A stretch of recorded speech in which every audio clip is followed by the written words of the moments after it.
इसे कहेंगे बेटा कॉइल स्पान फैक्टर। क्या कहेंगे?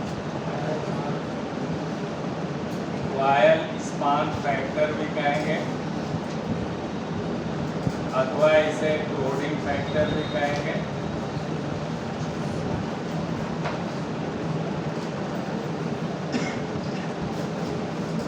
या हिंदी में कॉइल विस्तार गुणक। क्या कहेंगे? हाँ, इसे पिच गुणक भी कहेंगे, पिच गुणक। पिच गुणक कहेंगे या फिर इसे कहेंगे कॉइल स्पान को बेटा विस्तार। क्या कहेंगे? कॉइल विस्तार गुणक। जैसे हम लोग बेटा अभी लाइन में पढ़े कि एक खम्भे से दूसरे खम्भे के बीच की दूरी को ही स्पान बोलते हैं, विस्तार बोलते हैं, फैलाव बोलते हैं। ठीक है ना? तो वही है स्पान। तो अब देखिए, आपने लिखा बेटा पहली पॉइंट कि ये बेटा आपका कॉइल है। एक कॉइल अगर लेते हैं बेटा और उसमें एक टर्न बनाते हैं तो एक टर्न में जो है दो साइड हो जाता है। एक साइड ये हो गया, एक साइड ये हो गया बेटा, और दूसरी की साइड ये हो गई। ठीक है ना? ये पहली साइड हो गई और ये दो पार्श्व। इन्हीं को पार्श्व कहेंगे अथवा साइड कहेंगे एक टर्न। तो इसमें भी विद्युत वाहक यही ना स्लॉटों में रखे हैं। इसमें अगर ई वोल्ट बनता है बेटा, कितना बनता है? ई वोल्ट बनेगा तो इसमें भी ई वोल्ट मान लीजिए बन रहा है, तो कुल हो जाएगा ई और ई मिलकर 2E वोल्ट। लेकिन ये कब होगा? जब फुल पिच वाइंडिंग। क्या होगी? हाँ, फुल पिच वाइंडिंग होगी। फुल पिच वाइंडिंग जब करेंगे तो फुल पिच वाइंडिंग को हम लोग 180 अंश पर वाइंडिंग करेंगे। यानी ये और ये दोनों जो है साइड या पार्श्व जो है 180 अंश के दूरी पर होना चाहिए। तब जो है इसे हम लोग जो है दोनों में ई और ई वोल्ट उत्पन्न होगा, तो कुल वोल्टेज हो जाएगा 2E वोल्ट। और अगर 180 अंश से कम पर करते हैं, हाँ, यदि 180 अंश से 180 अंश से कम पर पार्श्व को लगाते हैं बेटा, मान लीजिए 170 पर ही डाल दिया, ठीक है, से कम पर दोनों साइड को स्थापित करते हैं, वाइंडिंग को स्थापित करते हैं, तब उसे शार्ट पिच वाइंडिंग कहेंगे। उसे शार्ट पिच वाइंडिंग करते हैं। क्लियर है? और इसमें दोनों में अब दोनों पार्श्वों में भिन्न भिन्न जो है वोल्टेज बनेगा, भिन्न भिन्न विद्युत वाहक बल बनेगा। अतः उनका आप सदिश योग लेना होगा। कौन सा योग लेना? हाँ, अब विद्युत वाहक बल का सदिश योग लेना होगा, और वो सदिश योग आएगा 2E cos अल्फा बटे 2। इतना वोल्ट आएगा, वो सदिश योग इतना आएगा। और इनका जो अंक गणितीय योग है वो है 2E वोल्ट। फिर दोनों साइडों में अगर 180 अंश पर इनका विस्थापन आप 180 अंश पर किए हैं, तो इनमें जो वोल्टेज होंगे वो क्या होंगे? इन फेज होंगे। क्या होंगे? इन फेज होंगे, और दोनों में बराबर वोल्टेज बनेगा, तो हो जाएगा E धन E बराबर 2E वोल्ट। ये देखिए ना, दोनों कंडक्टर श्रेणी क्रम में जुड़े हैं, तो कुल वोल्टेज एक टर्न में आ जाएगा 2E वोल्ट। और इसी को हम कहेंगे अंक गणितीय। ये कौन सा योग हो गया? अंक गणितीय। और शार्ट पिच जब करेंगे बेटा वाइंडिंग, तो शार्ट पिच में दोनों में अलग अलग वोल्टेज बनेगा या विद्युत वाहक बल बनता है तो उनका हमें लेना पड़ता है, वो इन फेज नहीं होते हैं तो उनका सदिश योग ज्ञात करना। क्लियर हो गया?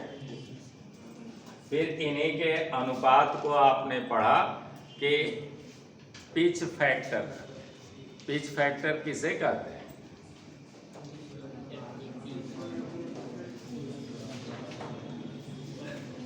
आपने लिखा बेटा प्रति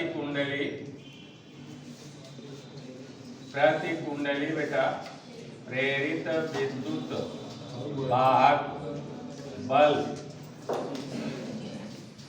का सदिश योग के सदिश योग बेटा के सदिश योग तथा प्रति कुंडली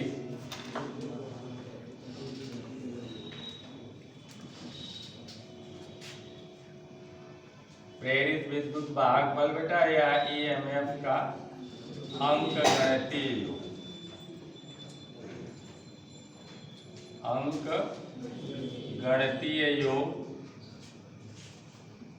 के अनुपात को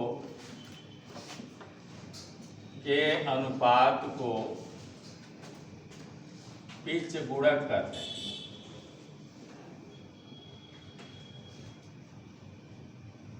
ठीक है ना? ये लिखाया जा चुका है। तो यहां से बेटा अब आप कहेंगे पिच गुणक केपी बराबर पिच गुणक, हाँ इसी बात को अगर हम मैथ की भाषा में लिखें तो लिखेंगे पिच गुणक केपी, लिखा हुआ केपी बराबर होगा बेटा प्रति कुंडली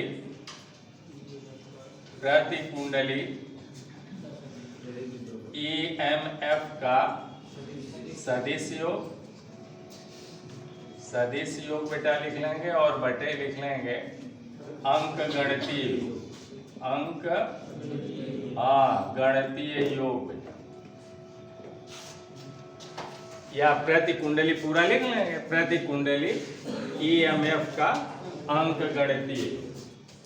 चलिए प्रति कुंडली लिख देते हैं प्रति कुंडली ईएमएफ का अंकगणितीय।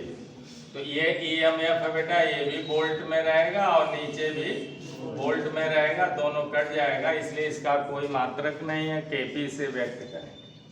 अब देखिए अगर फुल पिच वाइंडिंग करेंगे तो ऊपर भी अंक गणितीय योग का मान 2 ही आ जाएगा और नीचे भी अंक गणितीय योग का मान 2 ही आएगा, भाग एक बार सीधे चली जाएगी। तो अगर फुल पिच वाइंडिंग करते हैं बेटा तो जो ऊपर हम लोग सदिश योग लिखे हैं उसका मान भी 2 ही रहेगा और नीचे भी 2 ही रहेगा, भाग एक बार जाएगी। तो इस तरह से कहा गया कि यदि फुल पिच वाइंडिंग है या 180 अंश पर है तो 2 ही वोल्ट होगा और जब 2 ही में 2 ही से भाग देंगे तो उस समय 1 आएगा, तो इसका अधिकतम मान 1 होगा। ठीक है?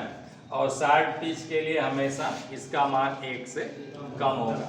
तो चलिए तो अब देखते हैं बेटा, तो केपी बराबर आपने लिखा आता, केपी बराबर सदिश योग आपने लिखा 2e, तो यहाँ पर सदिश योग रखते हैं तो लिखेंगे 2e कास अल्फा बटे 2 पूरे के बटे अंक गणितीय योग, ये लिखा है 2e, तो यही कट गया। अब आगे हो गया केपी बराबर कास अल्फा बटे 2, यही आपका फार्मूला।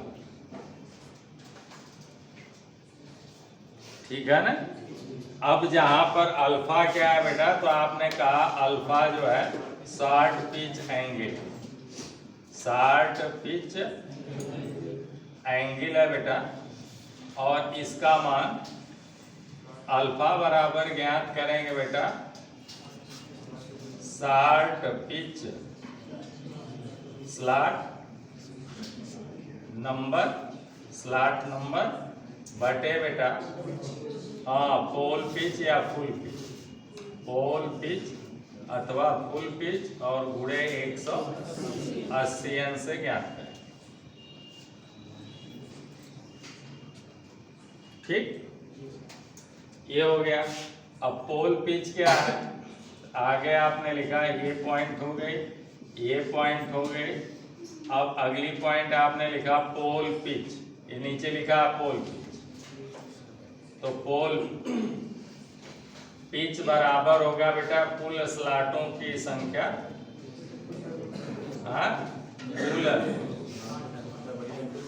कुल स्लॉटों की संख्या या स्लॉट्स की संख्या बटे बेटा पोलों की संख्या।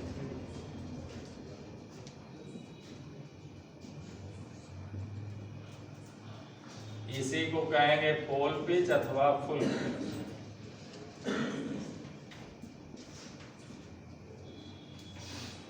पोल पिच का मतलब बेटा एक पोल से दूसरे पोल के बीच की दूरी, लेकिन यहाँ पर दूरी को हम लोग जो है स्लॉट के रूप में दिखाते हैं। जैसे अभी आपका जो है ये आपने कहा कि ये ऐसे जो है बेटा हम लोग जो है स्टेटर बनाते हैं, ऐसे स्टेटर बनाते हैं और इस स्टेटर पर बेटा हम लोग स्लॉट बनाते हैं ना। ऐसे वाइंडिंग करने के लिए क्या करेंगे, स्लॉट ऐसे ऐसे बनाएंगे, ओपन वाला स्लॉट ऐसे ऐसे बनाएंगे, बोलिए ना। हाँ, ऐसे ऐसे इधर भी स्लॉट बना देंगे, ऐसे इधर भी जो बना देंगे।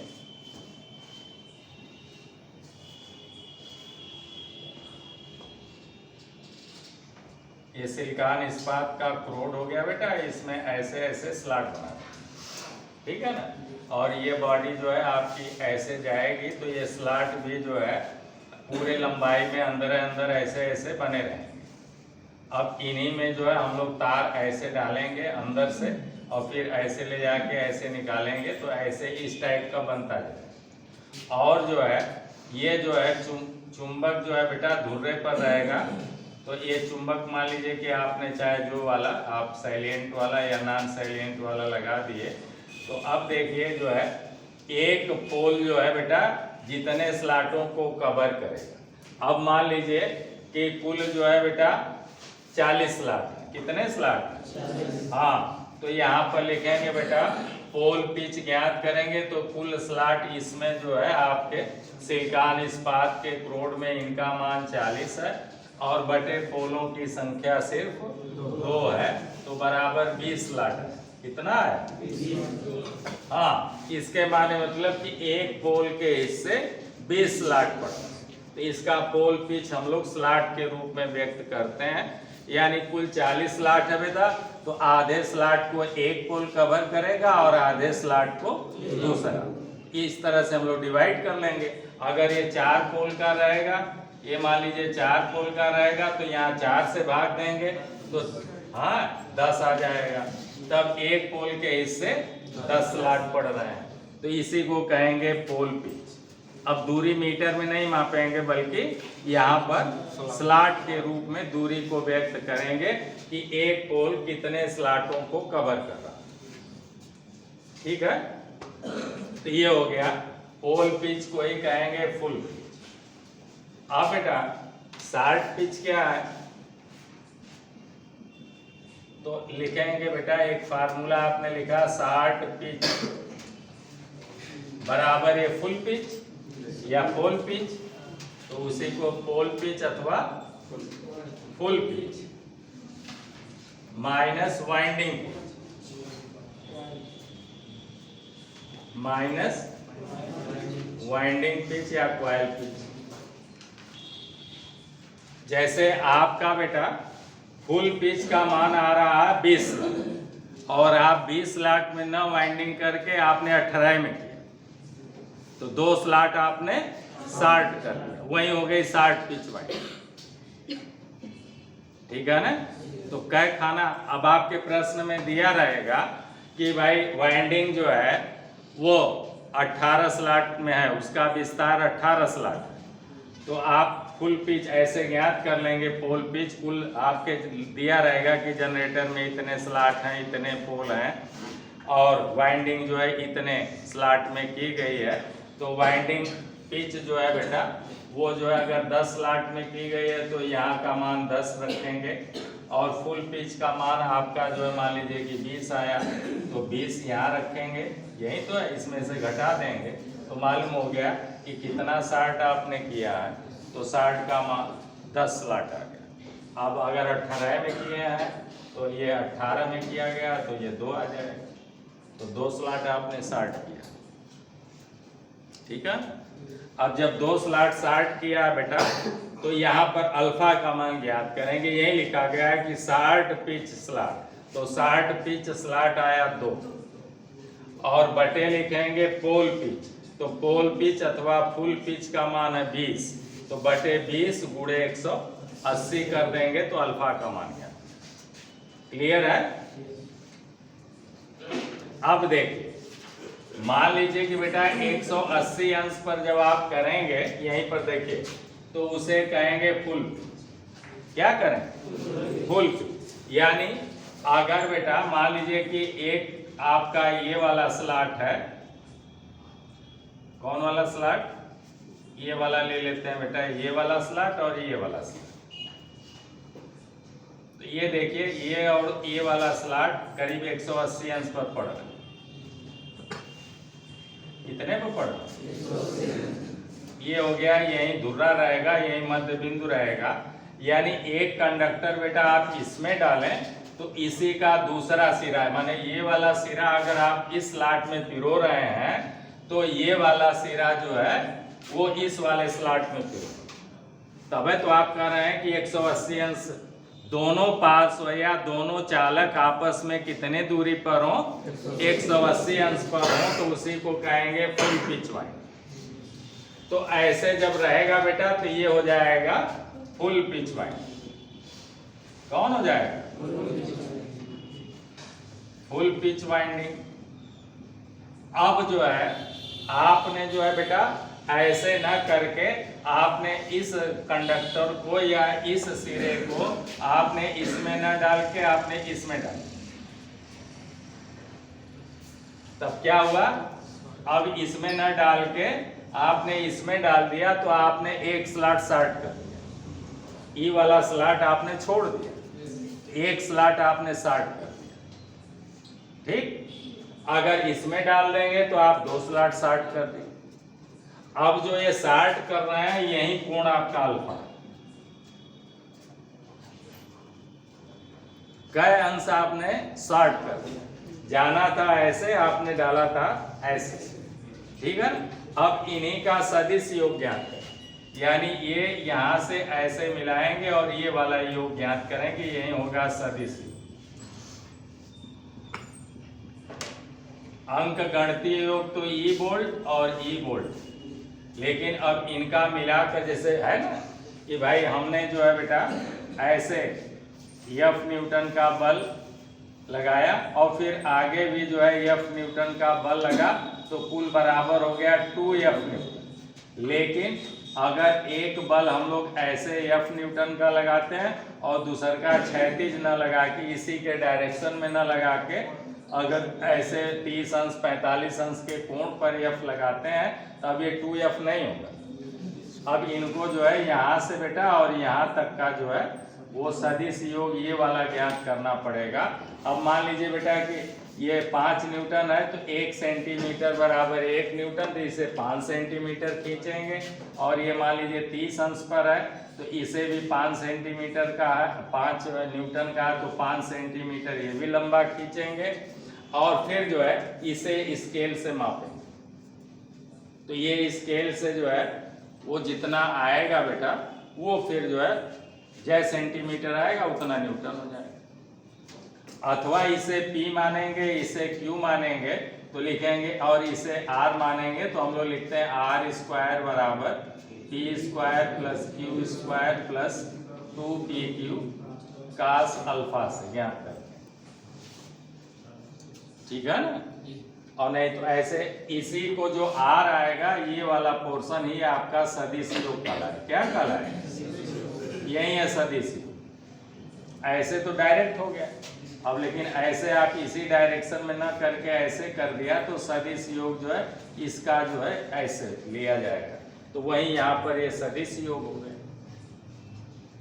क्लियर? चलिए अब आपने 60 भी समझ लिया। अब इसी बात को ऐसे भी समझ लीजिए, यही खांचा अगर मैं ऐसे बना दूं मान लीजिए कि ये पहला खांचा, ये एक खांचा हो गया, ये 2 हो गया, ये 3 हो गया, ये 4 हो गया, ये 5 हो गया, ये 6 हो गया। ठीक है ना, 1 2 3 4 5 6 स्लॉट हो गए। ठीक है ना बेटा। अब यहाँ पर आपका जो है मान लीजिए नॉर्थ पोल है और यहाँ पर साउथ पोल है। अब इसमें एक कंडक्टर ऐसे डाला बेटा और ऐसे ले गया और यहाँ से निकाला। ठीक है ना, ऐसे निकाल दिया तो इसे क्या कहेंगे, ये फुल पिच वाइंडिंग। ये कौन C winding? Full pitch winding. अब अगर जो है बेटा ऐसे ही हम स्लॉट लगाते हैं 1 2 3 4 5 1 2 3 4 5 6 कर देते हैं। यहाँ पर आपने नॉर्थ पोल किया और यहाँ पर साउथ पोल। यहाँ से आपने तो कंडक्टर डाला बेटा, लेकिन यहाँ जो है इसी में से निकाल, बोलिए भाई। तो ये जो है एक स्लॉट आपने छोड़ दिया, तो यही हो जाएगी 60 पिच वाइंडिंग। ये क्या हो जाएगा? और कै खाना 60 किया बेटा, वो इस फार्मूले से है। प्रश्न में देखते ही आपको मालूम हो जाएगा कि हमारी फुल पिच इतने हैं और प्रश्न में दिया है कि इतने में ही किया है, तो वो जो है घटा लेंगे, मुजबानी आ जाएगा। और नहीं तो उसके लिए फार्मूला बन गया कि 60 पिच स्लॉटों की संख्या बराबर हो जाएगा फुल पिच माइनस वाइंडिंग। ठीक है ना। तो ये बात जो हम बेटा समझा रहे हैं ऐसे, वही बात यहाँ पर ऐसे भी आप समझ रहे हैं। क्लियर हो गया। अब इसी चित्र को मैं जो है बना देता हूँ, इसको मिटा दिया, अब यही चित्र मैं बना दे रहा हूँ। ठीक है। अब 180 अंश, ये पूरा 180 अंश है तो फुल पिच वाइंडिंग है, और ऐसे कर दिया तो ये हो गई 60 पिच वाइंडिंग, जो वहां पर भी दिखा रहे हैं। ठीक है ना। तो अब इसी चित्र को यहां पर मैं बना दे रहा हूं।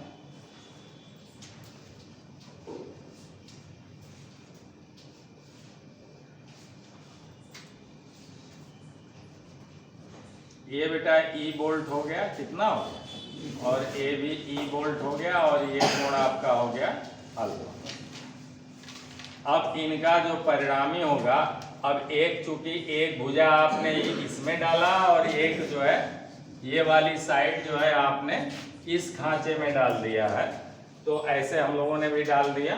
अब जो है इसका जो विकर्ण होगा बेटा, ऐसे जो मिलाएंगे यही जो है परिणामी आर होगा, और इसी का ये सदिश योग होगा। ठीक है ना। अब यहां से क्या करें बेटा, इस भुजा पर लंब डाल, इस भुजा पर क्या करें, हाँ ऐसे लंब डाल। ठीक है ना। अब देखिए अगर पूरा कोण बेटा कितना होता है, 180 अंश होता है। अब उसमें से अल्फा निकल जाएगा तो अंदर वाला कोण कुल कितना हो जाएगा, 180 माइनस अल्फा। तो ये पूरा कोण जो आपका हो गया, ये वाला पूरा कोण ये हो गया 180 माइनस अल्फा, 180 माइनस अल्फा। अब हम लोग जानते हैं कि त्रिभुज के तीनों अंतःकोणों का योग 180 अंश होता है। तो अगर ये दोनों मिलकर अल्फा हो जाएंगे बेटा, तो इसमें जुड़ जाएगा, माइनस अल्फा कैंसिल हो जाएगा, 180 अंश बचे। बोलिए ना। तो इन दोनों को मिला के हमें अल्फा बनाना है, तो एक हो जाएगा अल्फा/2 और इधर वाला भी हो जाएगा अल्फा/2। तो ये वाला कोण हो गया अल्फा/2 और इधर वाला भी कोण हो गया अल्फा/2। दोनों मिलकर एक अल्फा हो जाएंगे, आधा अल्फा मिलकर एक अल्फा हो जाएंगे, और जब इसके साथ ये तीनों कोण जोड़ेंगे तो ये अल्फा कैंसिल हो जाएगा, 180 अंश बच जाएगा। क्लियर हो गया। अब चूंकि लंब डाले हैं, ये कोण 90 अंश का है, तो एक जो है बेटा इसके सामने की ये वाली भुजा क्या कही जाएगी, लंब कही जाएगी। कोण के सामने की भुजा क्या होती है, और जिस पर लंब पड़ता है उसे आधार करते हैं, उसे क्या करते हैं, और इसको तब क्या कहेंगे, कर्ण। और ये वाला हम लोग समकोण त्रिभुज लेते हैं। चाहे ये वाला लीजिए चाहे ये वाला, किसी कहीं कोई डाउट नहीं? डाउट देख ही नहीं रहे हैं। देख रहे उसी तरफ। हाँ, तो क्या नहीं समझ में आ रहा है सर जी, है? आ रहा है। आ रहा? Very good. ऐसे अभी इसी चित्र को बेटा हमने यहाँ बता दिया, और ऐसे ही 180 अंश पर हमने वाइंडिंग ये वाला तार न डाल के इस वाले खांचे में डाल दिया। इस वाले खांचे में डाल दिया बेटा, तो अल्फा कोण हमने 60 कर दिया। अब ये अल्फा कै कोण है, कै अंश का मान है, ये ज्ञात करने के लिए आपको ये फार्मूला बताया गया कि कितना हमने 60 किया, तो एक खाना 60 किया या दो खाना 60 किया, तो यहाँ पर 2 लिखेंगे, और ये आया है 60 का मान, 60 पिच स्लॉट का मान 2 आया, तो यहाँ 2 लिखेंगे बटे पोल पिच। पोल पिच हम लोगों का बेटा जो है कुल स्लॉटों की संख्या बटे कुल पोलों की संख्या कर देंगे, उसका मान रख देंगे, पूरे 180 अंश कर देंगे, आ जाएगा। तो अब अल्फा का मान यही है, इसी अल्फा को क्या कहेंगे? अल्फा को कहेंगे 60 पिच एंगल। क्या कहेंगे? 60 पिच कोण कहेंगे या एंगल कहेंगे, और इसी अल्फा का मान ये आप ज्ञात करें। चलिए अब देखिए, तो ये हो गया बेटा कोण के सामने की भुजा लंब होती है, और जिस पर लंब डाला गया वो आधार हो गया, और ये वाली भुजा तब कर्ण हो जाएगी, यहाँ कर्ण भी लिख दिया। अब हम लोग इसी समकोण त्रिभुज में लिखेंगे कास अल्फा बटे 2। क्या लिखेंगे? और कास थीटा बराबर क्या होता है? आधार बटे कर्ण। तो आधार को हमें ज्ञात करना है, तो लिख लेंगे आधार बटे कर्ण कितना? ई। तो इसलिए अब आधार बराबर क्या हो गया? आधार बराबर ई, यहाँ पर आके हो जाएगा बेटा ई कास अल्फा बटे 2, इतना आ गया आधार का। तो ये आधार बेटा, ये ऐसे मैं लाइन खींच दे रहा हूँ, इस आधार का मान हो गया ई कास अल्फा बटे 2, और फिर इधर वाले का भी फिर इतने मान हो जाएगा। बोलिए भैया ना, इस समकोण त्रिभुज को लेंगे फिर उतने मान हो जाएगा। तो इधर का भी मान हो गया ई कास अल्फा बटे 2। ये समझ में आ रहा? तो कुल सदिश योग का मान हो गया 2e कास अल्फा बाई 2। कुल सदिश योग कितना हो गया? कुल सदिश योग विद्युत वाहक बल का कुल सदिश योग बराबर हो गया 2e कास अल्फा बटे 2 वोल्ट। और अंक गणितीय योग कितना हुआ? ई धन ई बराबर 2e को, बस वही मान रख दिया गया। Kp बराबर प्रति कुंडली सदिश योग, तो लिख दिया गया 2e cos alpha by 2। 2e कहाँ से आया? कास अल्फा बाई 2, ये आपको डिराइव करके दिखा दिया, लिख देंगे। और बटे अंक गणितीय योग कितना आया? तो ई धन ई 2, ठीक है, कट गया 2e से 2e कास अल्फा बाई 2। ठीक। अब इसका आपने लिखा बेटा कि इसका मान जो है वो Kp का मान जो है बेटा 1 से कम होता है। Kp का मान लेस देन 1 होता है। कब होगा? तो आप कहेंगे 60 पिच वाइंडिंग। किसके लिए? हाँ, 60 पिच वाइंडिंग। और Kp बराबर अधिकतम 1 होगा। हाँ बेटा, तो फुल पिच वाइंडिंग की।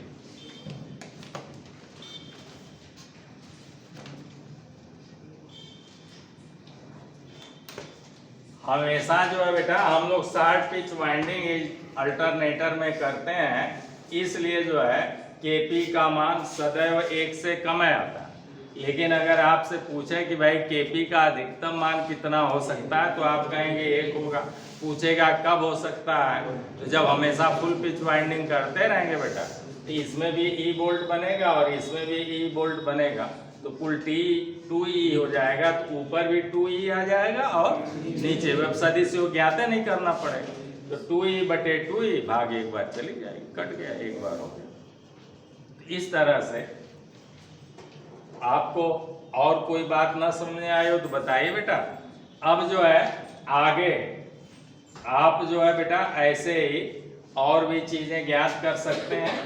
जैसे अल्फा का मान आपको 60 पिच स्लॉट का कोण ज्ञात करना है बेटा, कि 2 स्लॉट का मान कितना, कोण कितना, ठीक है ना।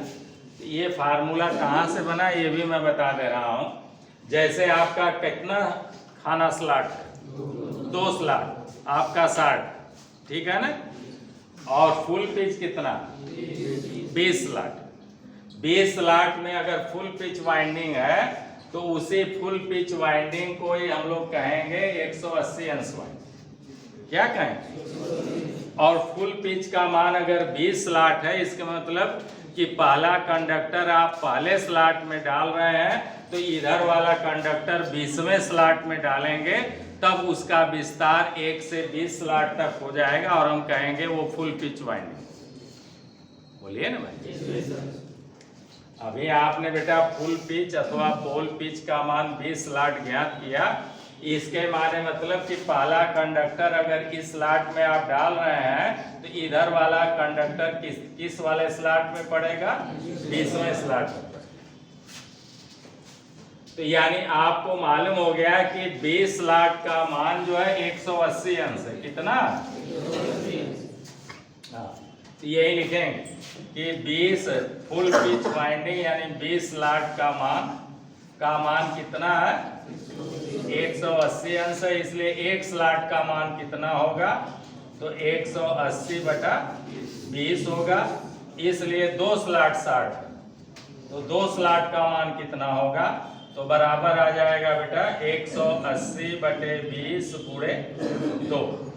तो यही फार्मूला बना कि नंबर ऑफ 60 स्लॉट 2, तो नंबर ऑफ 60 स्लॉट 2 गुणे 180, तो गुणे 180 बटे फुल पिच। 20 का मान क्या है, 20 कौन सी चीज है, फुल पिच है अथवा पोल पिच, तो बटे 20 जो है आपका। इस तरह से फार्मूला बना।